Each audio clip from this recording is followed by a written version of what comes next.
ጎሽ አብርሃም ታደሳ መጣ ከናይጄሪያ። ቤተሰብ ናይጄሪያ በሉ አብርሽ ማለት ነው። ፋሽንን ትጠላላችሁ። ምን ጉድ ነው? የቡታየራ ዩቱበሮች ዘንድሮ ምን ነካችሁ ግን? በቃ ቀሚስ ሊበሱ ይሻላችኋል። ኧረ በፈጣሪ ስም ጭራሽ ሙሉ በሙሉ እኮ ቁጥጥር ተሰርቶ ነው የመጣው። እናንተ የአብርሽ ፀጉር እኮ እንደዛ አላደግም፣ የምር አላደግም። እንዴት ነው ቁጥጥር እንዴት ተሰራ? እኔ ገረመኝ ይሄ ነው። ለማንኛው አብርሽ ማለት ነው ለተመልካች ክብር ይኖርክ። ምን የት ነው ግን የንቀትክ ንቀት ማለት ነው። በጣም ነው የሚደብርክ። እሺ ግትር ሰው ለካ ገንዘብ ሲያገኝ እንደዚህ ይሆናል እንደ ቤተሰብ። የምሬ ነው የምላችሁ አብርሽ በጣም ጠግቧል። የንቀቱ ንቀት ማለት ነው። ለተመልካች እንኳን ክብር የለውም። አሁን ላይ ወርደሃል በጣም ማለት ነው። ምን ወጠር አልክ? ለምኑኝ አበዛ በጣም።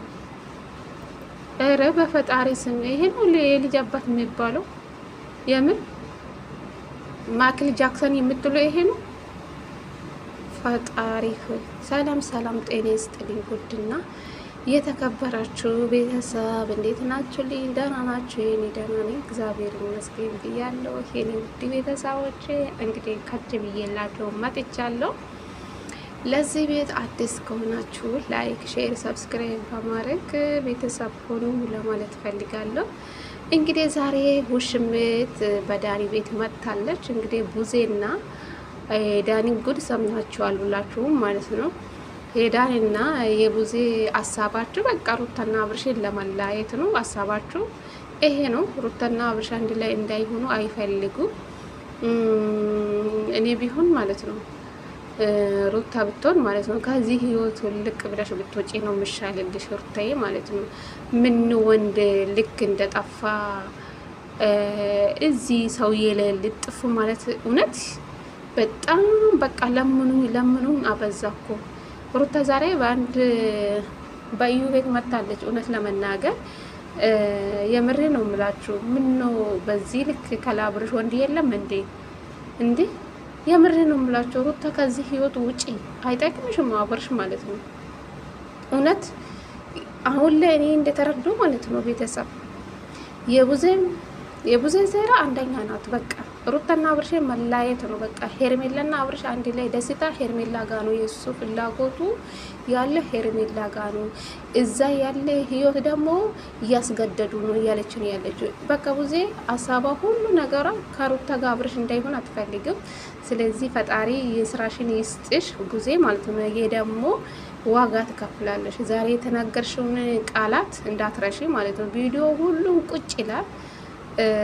ግን ለምን በዚህ ልክ ሩታ ላይ ጠላት እንደሆንሽ አላቅም።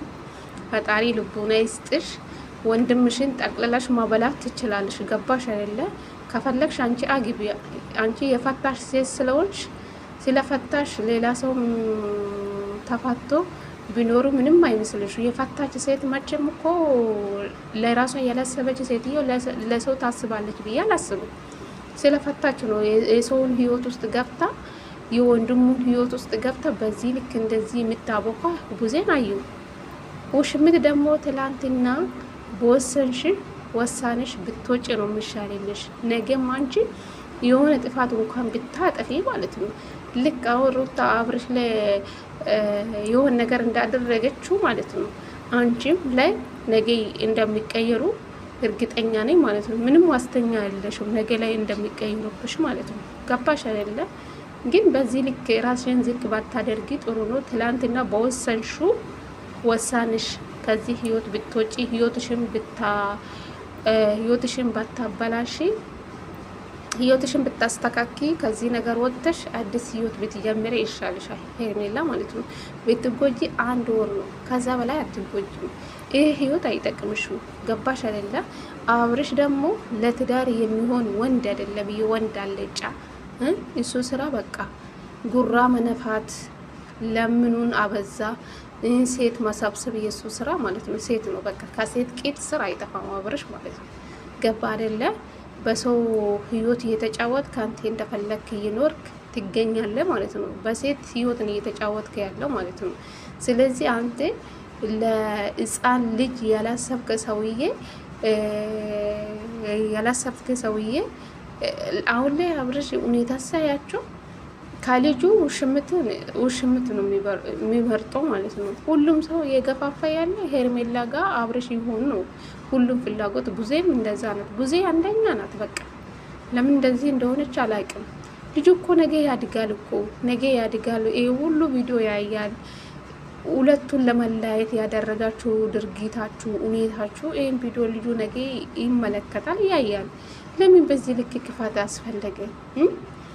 ከቻልሽ ማለት ነው ቡዜ፣ ድሮ የወንድሜ ጤና ነው የምፈልገው ከዚህ ህይወት ወጣለሁ ያልሽ ነበርሽ ሴትዮ። ዛሬ ተገልብጠሽ መተሽ አብርሽና ሄርሜላ አብሮ መሆን አለባችሁ፣ የድሮ ሰላማችሁ መመለስ አለባችሁ።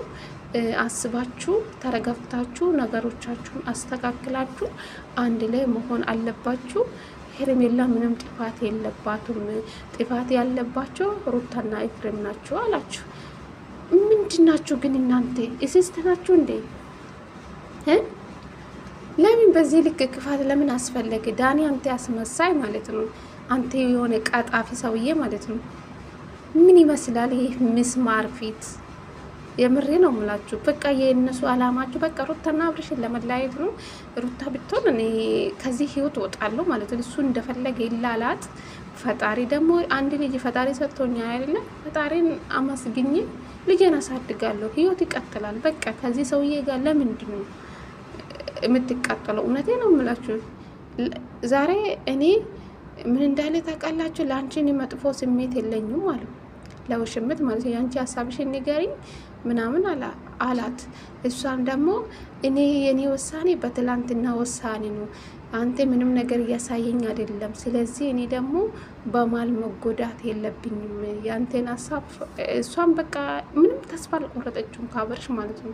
አብርሽ እንደምትፈልገው እኔ ተረዳው ማለት ነው። መቼም ተስፋ አትቆርጭም። እዚህ ጋር ቡዜ ማለት ነው አጠገቤ ሆነ ይኸው የገፋፋች ናት። ገባቸው ያለ አንቺ ቢሌ ሴት መሆን አለብሽ፣ ተስፋ እንዳትቆረጪ ምናምን እያለች ነው ያለችው። በቃ የቡዜ ሀሳብ ማለት ነው አብርሽና ሄርሜላ አንድ ላይ ለማድረግ ነው። ገባቸው አይደለ? በቃ ሩታ ከዚህ ህይወቱ ብትወጣ የራሷን ህይወት ብትይዞ ጥሩ ነው ብዬ አስባለሁ። ህይወት ይቀጥላል። ምንድን ነው አንድ ወንድ ላይ ሙጭጭ ማለት ይከብዳል። ገባቸው አይደለ? ሩታ እኮ የፈለገችውን ሰው መርጣ ማግባት ትችላለች። ግዴታ እንዴ ሴት ልጅ ካለ ወንድ መኖር አትችልም እንዴ? ፈጣሪ ልጅ ሰጥቷታል። በቃ ትኖራለች። ምንድን ነው? እስኪ ተራ ሄርሜላ ናት እንግዲህ። ሄርሜላ ላይ ደግሞ ይጫወት ሌላ ሴት ይደርድርላት፣ ዋጋን አግኝታ ትወጣለች ማለት ነው። ዋጋን ትከፍላለች ማለት ነው። ዛሬ ቡዜ እንደ አሸሸ ገዳይ እንዳልሽ ማለት ነው። አንድ ቀን ደግሞ እንደምትጸጸት ጠብቂ ማለት ነው። ሩታ ደግሞ አብርሽ ላይ ግፍ አልሰራችም። እሱ ነው እሷ ላይ ግፍ እየሰራ ማለት ነው። ከእርግዝና ጀምሮ ሴቱን ይዞ ያመጣ እሱ ራሱ፣ እዚህ ነገር ውስጥ የገባ ራሱ። ሩታዊ ሌላ ወንድ አብርሽ ላይ አልያዘችው ማለት ነው። አብርሽ ነበረ። እሱ ምን እንዳለኝ አንቺ እኮ ምንም ጥፋት የለብሽም ሁሉም ነገር ውስጥ ሁሉ ነገር ከተበላሽ በኋላ ነው የመጣሽው አላት እኮ ትላንትና አብርሽ እንዳላት ማለት ነው። ሄርሜላ ምንም ጥፋት እንደሌለብን ሄርሜላ ምንም ጥፋት የላቱም። እሷ ስትመጣ እኔና ሩታ ተጣልተናል አላለም። ለምን እንደተጣላችሁ ታውቃለህ? አብርሽ በሴት ነው የተጣላችሁ። ገባችሁ አይደለ? ደግሞ አልተለያያችሁም። ተጣላችሁ እንጂ አልተለያያችሁም። ከተለያያችሁ ደግሞ ከወለደች በኋላ ወደ ቡታራ ወደ አዲስ አበባ ልትመለስ አካባቢ ነው የተፋታችሁ። ሄርሜላ ከእናንተ ህይወት አልወጣም ስትለው ሩታ ተናዳ በንዴት ሄዳ እንፈራረም እንለያይ አለች። ወረቀቱ ነው እንጂ የተበጠሰ እንጂ ልባሹ መቼ ተበጠሰ? ትላንትና ደግሞ በሩታ ቤት ባለፈው ከዳፍ ጋር የመጣ ቀን ደግሞ አንቺ ሩታ አሁን ማግባት ትፈልጋለሽ አላት። ገና እኔ አሁን ላይ ትዳር ውስጥ መግባት አልፈልግም፣ እኔ ገና ልጅ ነኝ፣ ለትዳር በቁ አይደለም አለ። ዛሬ ደግሞ ለውሽምት ምን አለ?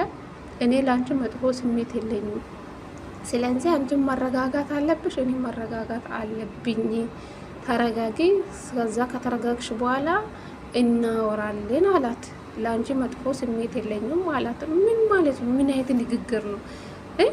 ሩታ ጋር ሲሄድ ተስፋ ይሰጣታል፣ እዚህ ጋር ሲመጣ ተስፋ ይሰጣል። ምንድነው አብርሽ? አንተ ወንድ ነህ? ወንድ ነህ አንተ? አሁን ምን አይነት ልፍስፍስ ወንድ ነው ግን? እውነት አንተ ትላንትና በታወቀች ሴት ልጁን ቀየርክ አይደለ? ነገ እኮ ልጁ ያድጋል። እንደ ወጠጤ ወንድ እንደዚህ ጽጉር ተሰርቶ ረስ ያስጠሉ የቡታየራ ወንዶች ለትዳር የምትሆኑ ወንዶች አይደላችሁም እናንተ። የወንዶች አልጮች ናችሁ የምር። ከነዚህ ምን እንማረ? ቡዜ አንቺ አስመሳይ ማለት ነው፣ ዳኒ አንተ አስመሳይ፣ ሁለታችሁም አስመሳይ ማለት ነው። ማስተካከል አለባችሁ፣ ነገሮቹ ማበቃት አለበት ምናምን። እዛ ጋር ደግሞ በግዴታ ተገድዶ መኖር የለበትም። ከድሮም እናውቃለን ቡዜ ማለት ነው። አንቺ ለሩታ ያለሽን ጠላቻ በጣም ያስጠላል። ገባሽ አይደለ? ነገ ደግሞ ዞራችሁ ትገናኛላችሁ። ግን ነገ የምትጻጸት ስራ ባስታደርጊ ጥሩ ነው፣ ባሰሪ ጥሩ ነው። ገባሽ አይደለ? በጣም ነው የሚያስጠላው።